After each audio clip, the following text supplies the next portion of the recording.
recognizing that the modern world presented Christianity with formidable new complexities, committed the Church to a process that Pope John the 23rd had called aggiornamento, literally, updating. But even the most far-sighted of those at the Council could not have anticipated the social and cultural upheaval that began right when the Council was concluding. The revolution came on so unexpectedly that even professional demographers were caught by surprise.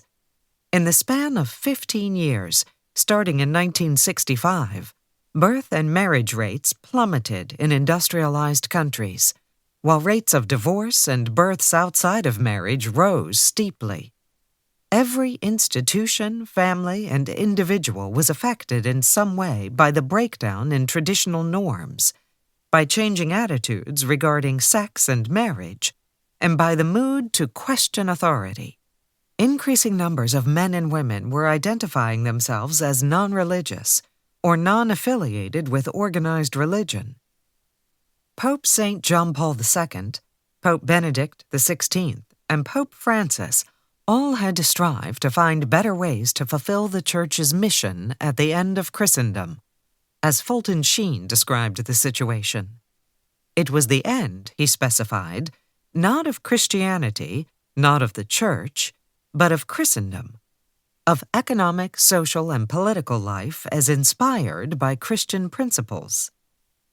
For these three popes, the work of aggiornamento meant finding better ways to communicate with modern men and women, reforming inefficient ecclesiastical structures, working to heal old divisions within Christianity, and improving relations with other religions and secular institutions.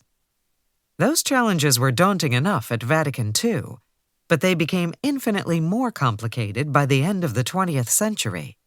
And apart from changes in the world, two internal crises were emerging: the scandals of priestly sexual abuse and corruption in the area of church finances. It was just at that point, in the mid-1990s, that I became involved in the work of the Holy See. So while this book is a reflection on what I observed while serving the Holy See, it is also a reflection on the changing role of the laity.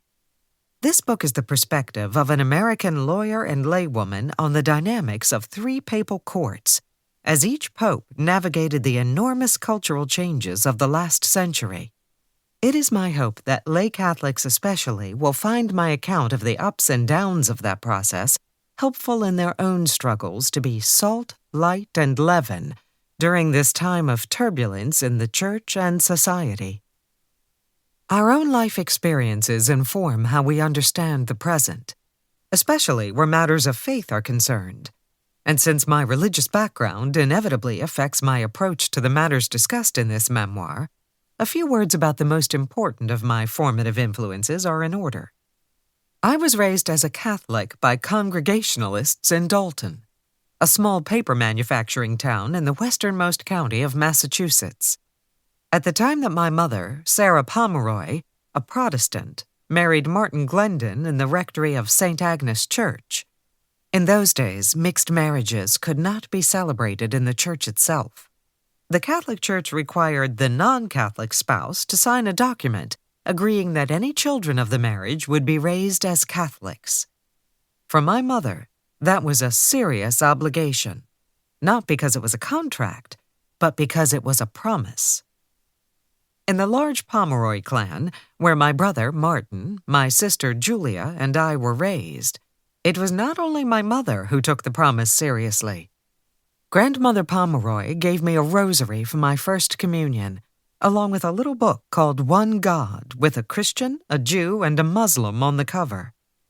When I stayed with aunts and uncles during summer holidays, they made sure I went to Sunday Mass, driving me to the church and waiting outside in their car until the service was over. Grandfather Pomeroy was not much of a churchgoer. He was, as his minister said in the funeral eulogy, a man who believed in simple virtues, the democratic process, and the future of America. The minister made special mention of Theodore Pomeroy's ecumenism long before the word came into vogue. He respected the faiths of other men, and he had a personal and deep faith of his own.